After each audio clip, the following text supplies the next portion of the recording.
Mesdames, Messieurs, bonsoir, chers amis, bonsoir. C'est toujours moi, votre fidèle serviteur, Claude Lozano Ogula, ingénieur en qualité, hygiène, sécurité, environnement. Aujourd'hui, comme je vous ai annoncé hier via ma page Facebook, que je devrais vous entretenir aujourd'hui pour une question de santé publique qui consiste à discuter sur les risques qui sont liés effectivement à la santé publique par rapport aux déchets. On peut le constater tous, malheureusement, que depuis une semaine, le pays Libreville, notre métropole principale, est érigé des déchets de part et d'autre, et cela est visible à l'œil nu. On peut aller dans chaque recoin, dans chaque carrefour, on peut constater effectivement la présence des déchets, et en grande partie des déchets qui sont d'origine déchets ménagers. Donc, j'ai quand même tenu, en tant que spécialiste dans la question de la prévention, de faire une analyse sur ça pour démontrer combien de fois, dans l'ignorance totale, les populations se retrouvent dans une position dans laquelle leur santé est directement menacée. Alors, je vais détailler cette formation, cette analyse en plusieurs étapes. La première étape, nous allons discuter sur la notion générale de toxicologie. La deuxième, elle va consister à vous édifier sur les risques qui sont liés à cela. Et la troisième étape, nous allons parler effectivement sur les mesures préventives.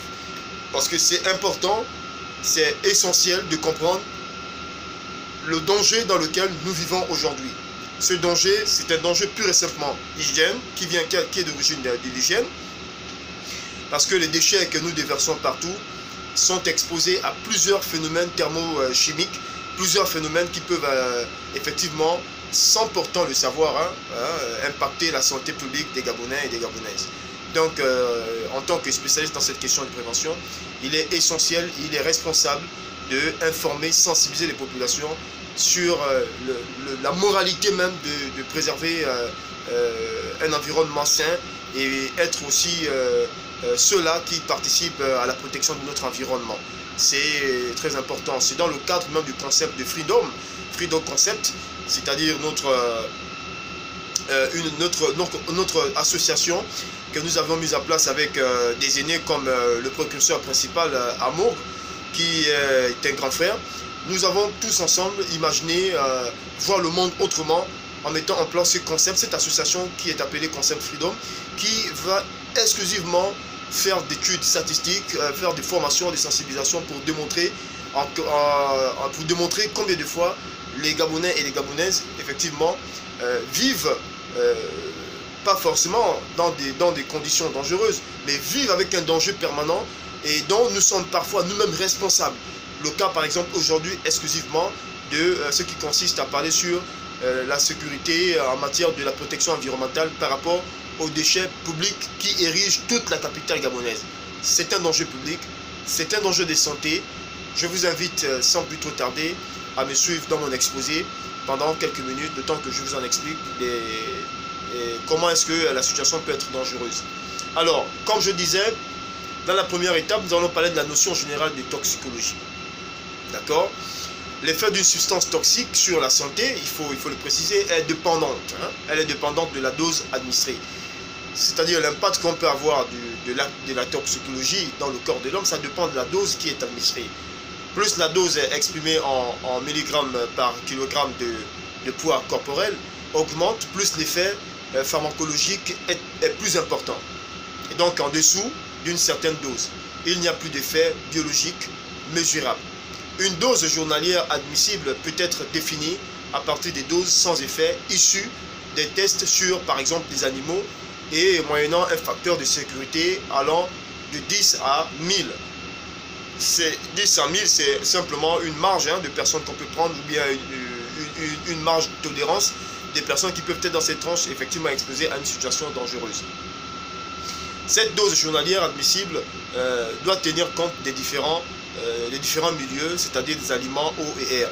Selon la dose administrée, un même toxique peut entraîner différents effets et où on parle alors de toxicité aiguë.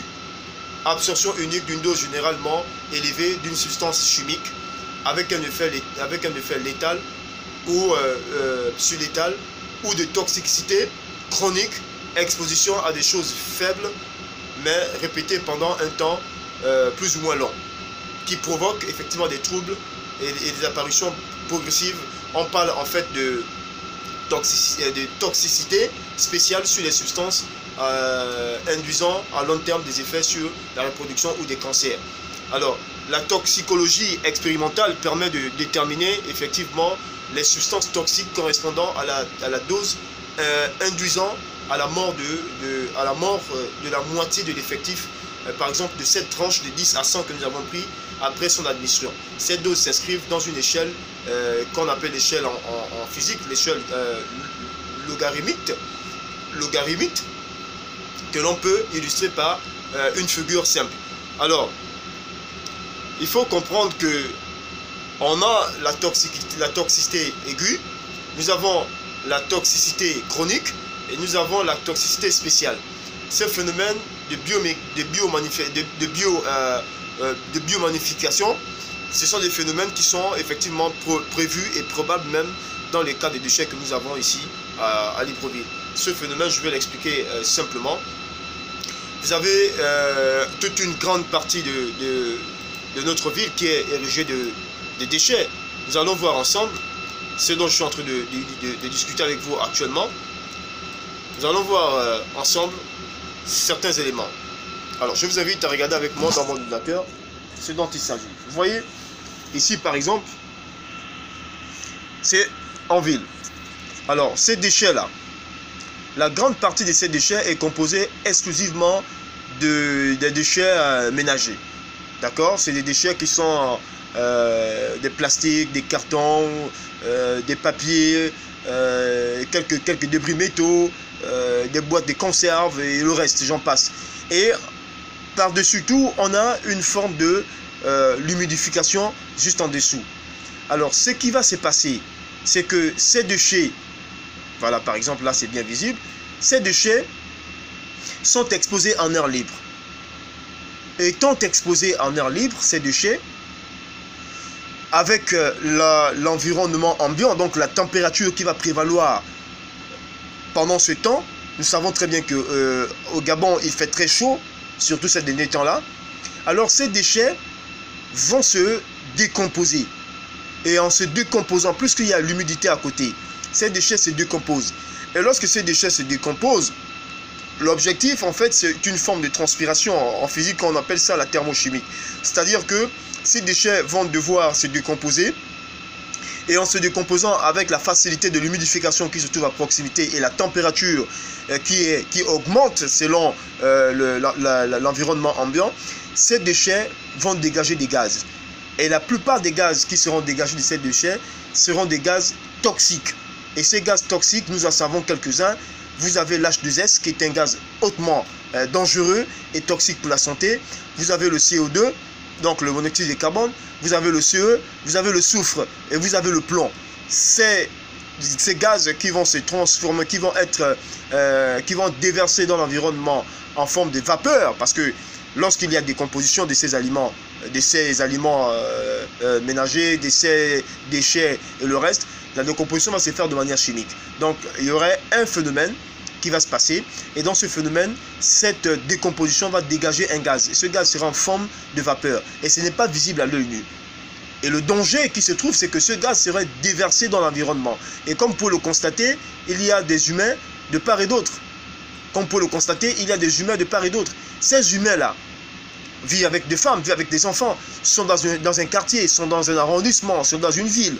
Alors, en inhalant de manière, comme nous avons vu dans l'introduction, une quantité importante de ces produits toxiques, de ce gaz toxique, et issu de cette transformation thermochimique, il y aurait ce qu'on appelle une contamination enchaînée.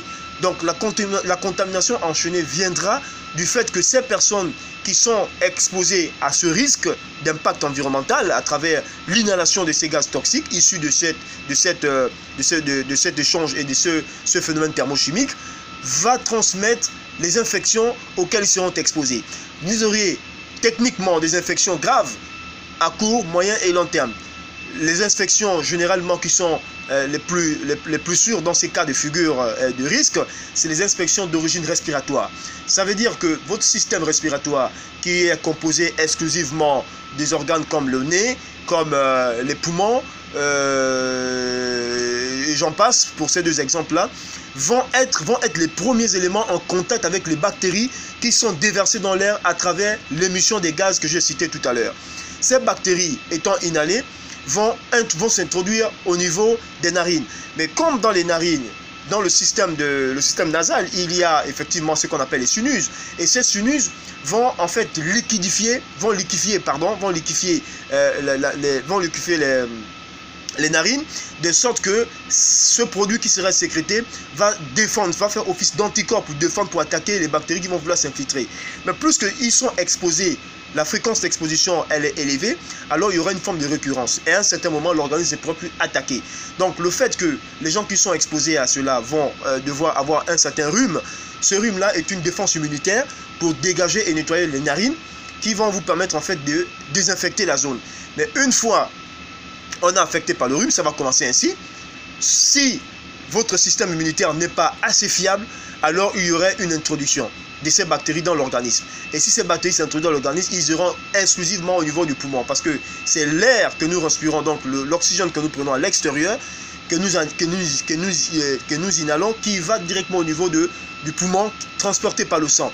Alors vous comprenez bien que si vos poumons sont en grande partie toute la journée remplis d'un oxygène transporté dans le sang, un oxygène transporté dans le sang à fort impact de toxicité, vous aurez effectivement les fortes chances et des probabilités d'être infecté au niveau du poumon, donc avoir des problèmes pulmonaires plus tard. Ça, c'est des processus qui se développent à long terme.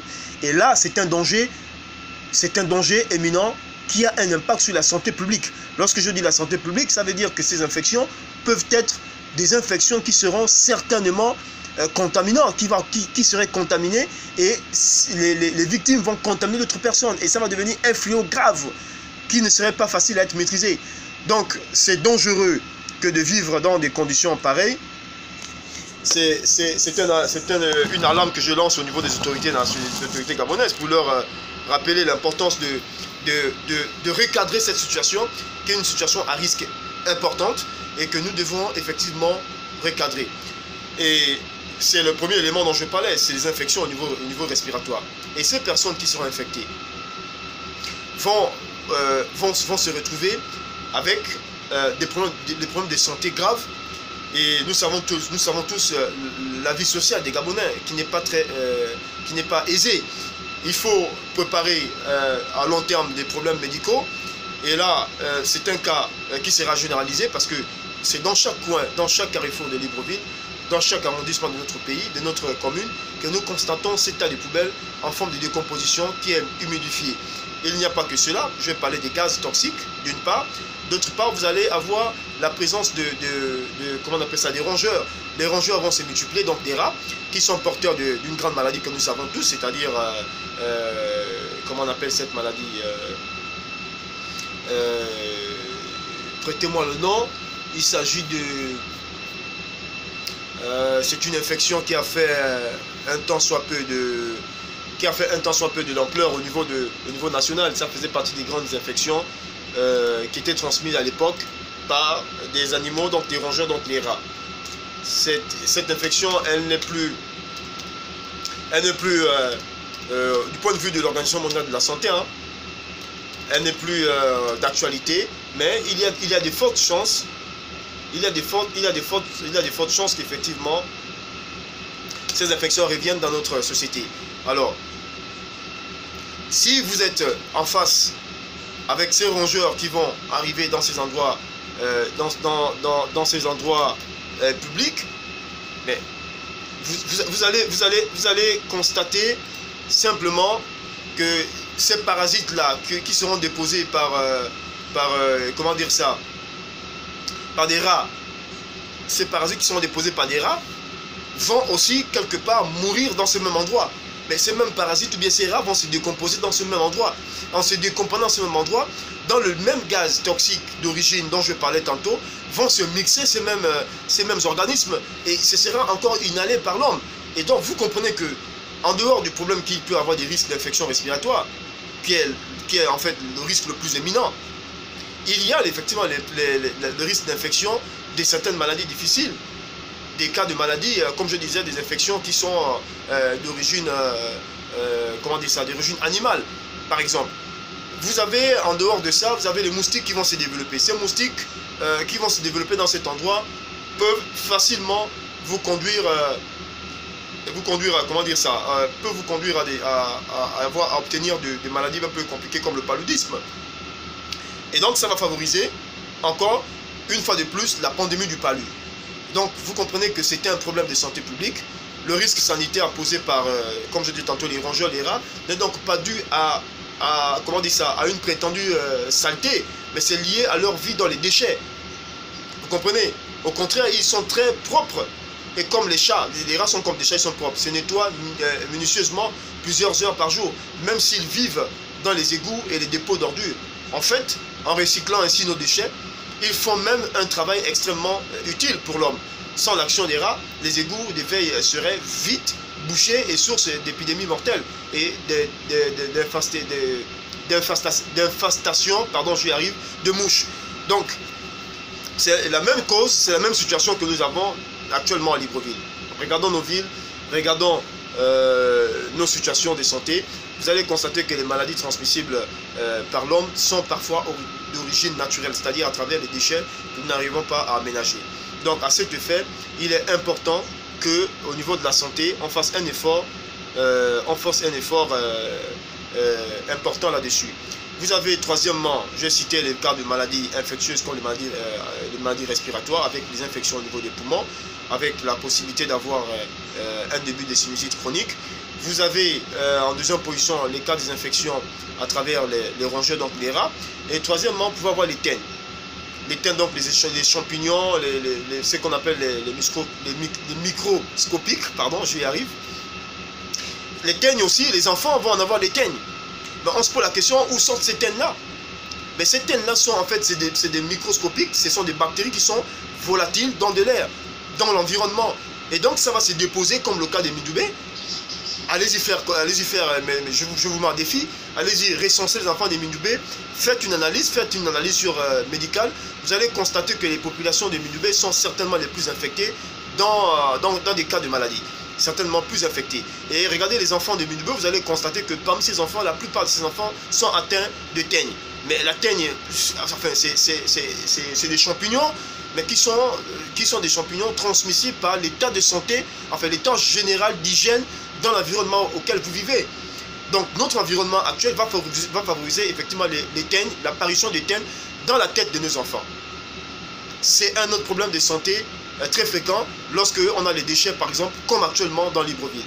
Nous avons les problèmes des vers, donc il est plutôt rare. Il est plutôt rare. Mais je vous dis clairement qu'avec cette situation, les enfants, les jeunes, les hommes pourront effectivement avoir des vers qui seront multipliés dans leur organisme. Pourquoi? Parce que simplement, ce même environnement dans lequel nous respirons actuellement, c'est un environnement qui est pétré de bactéries et de microbes. Donc, en étant en contact en permanence dans cet environnement bien défini, il y a de fortes probabilités que ces bactéries soient inhalées dans notre organisme. Et une fois à l'intérieur de l'organisme, le système immunitaire peut se retrouver face à une attaque inédite qu'il n'a jamais maîtrisée et avoir des failles. Et en ce moment, ça nous augmente la quantité de verre dans notre organisme. C'est important. Donc, on a en cinquième position, ce qu'on appelle la gale sarcoptique. C'est une gale qu'on ne maîtrise pas trop au Gabon, mais vous allez en savoir certainement les symptômes. On parle de la gale sarcoptique. La gale sarcoptique, c'est une gale en fait qu'on appelle en français un peu mitigeux, le gratis-gratin. Vous voyez, le gratis-gratin aujourd'hui, c'est la principale infection bénigne, certes, qui dérange aujourd'hui les enfants. Vous allez voir, même les adultes, hein, les gratter-gratter, ça gratte de part et d'autre. Cette gale sarcoptique, elle gratte un peu partout, elle démange. Et une fois elle vous gratte et vous démange, ça vous laisse des boutons noirs. Mais cela est dû à quoi? Cela est dû à l'état d'hygiène de notre environnement. Il s'agit en fait de parasites, c'est des parasites qui se creusent de galeries dans la peau, causant par la même occasion des démangeaisons. Donc la peau, notamment celle du dos, devient alors gouteuse et sèche, faisant tomber les poils. Si le parasite n'est pas éliminé rapidement, les lésions s'agrandissent. Chez les vieux, par exemple, vous allez par exemple voir les cas des vieux rats. Les rats qui sont, regardez un peu les rats qui sont un peu plus anciens que les autres, les gros rats. Vous allez voir que sur le dos de ces gros rats-là, il y a des poils qui sont presque quittés. C'est la forme de cette gale, la gale que nous appelons la gale sarcotype. C'est cette forme-là. Donc, chez l'être humain, on peut avoir facilement cette possibilité d'avoir des cas de maladies graves. Le gratter-gratter est la preuve aujourd'hui de cet état environnemental vraiment très dangereux et qui ne laisse pas effectivement la chance à plusieurs Gabonais d'être épargnés de cet cas de santé. Donc voilà, chers amis, un peu les éléments que vous devez prendre en considération lorsque nous sommes par exemple dans des cas de situations dangereuses en matière de santé publique.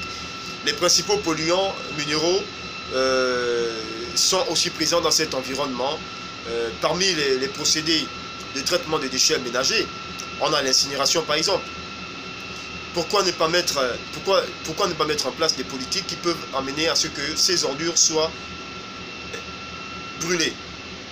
On peut ériger dans des endroits précis dans lesquels on récolte ces ordures et ensuite on va les brûler. Ça existe partout ailleurs. D'accord? L'incinération est la principale source potentielle d'émission des polluants minéraux non métalliques dans l'atmosphère. Cet élément peut entraîner beaucoup de difficultés, ça il faut le reconnaître. Ça peut entraîner beaucoup de difficultés du point de vue environnemental, mais ça peut être une bonne conséquence, ça peut être une bonne cause de lutter contre effectivement les cas de déchets qui sont déversés dans le pays. Alors, on peut décider que dans chaque arrondissement, on érige ici là un incinérateur qui peut brûler les déchets qui sont des déchets bio, bien évidemment, pour réduire en fait le taux de stock de déchets un peu de part et d'autre. On peut s'organiser par arrondissement, que les arrondissements aujourd'hui prennent les responsabilités de voirie. On n'a pas besoin que la présidence de la République ou bien le ministère de je ne sais pas de quel département se charge de ça. Chaque arrondissement devrait être responsable de ces voiries. Les arrondissements, les mairies ont un budget. Les mairies ont des taxes qu'ils prélèvent, ils ont des taxes de fiscalité qu'on prélève. Cet argent peut servir effectivement aux municipalités de mieux s'organiser pour prévenir ces cas de problèmes de santé publique. Parce que ça, c'est des problèmes qui incombent effectivement la mairie. C'est des problèmes qui incombent effectivement nos arrondissements. Donc, mes chers amis, je tenais quand même à faire cette vidéo pour attirer l'attention des autorités pour leur dire nous, Freedom Concept, nous sommes là pour analyser les situations pareilles, pour attirer l'alerte, pour expliquer aux citoyens le danger dans lequel effectivement ils sont exposés. C'est un danger de santé publique. Leur demander d'être courageux et surtout de faire les dépistages très tôt pour effectivement détecter les cas de maladie au cas où certains d'entre eux étaient déjà infectés par ce phénomène. C'est important. Votre santé est une priorité pour nous. La question de votre sécurité est une priorité également pour le concept Freedom. Donc, à ce fait, nous restons disposés à discuter et travailler avec les autorités pour sensibiliser mieux les populations afin qu'elles aussi, elles participent effectivement à la propreté de la ville. Parce que la plupart des cas et la cause même de ces éléments viennent par l'irresponsabilité, parfois l'immoralité des populations. Lorsqu'on dit aux populations de bien gérer les déchets, c'est avec cause et c'est pour éviter cet impact de santé publique. Aujourd'hui, je peux vous le rassurer, notre pays, en principe Libreville, est exposé à une situation de santé publique grave.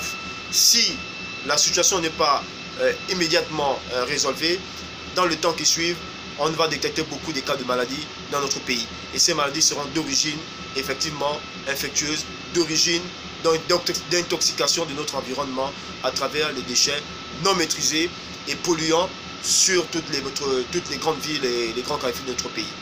Voilà, mesdames et messieurs, c'était aujourd'hui une petite sensibilisation en ligne sur les questions d'environnement.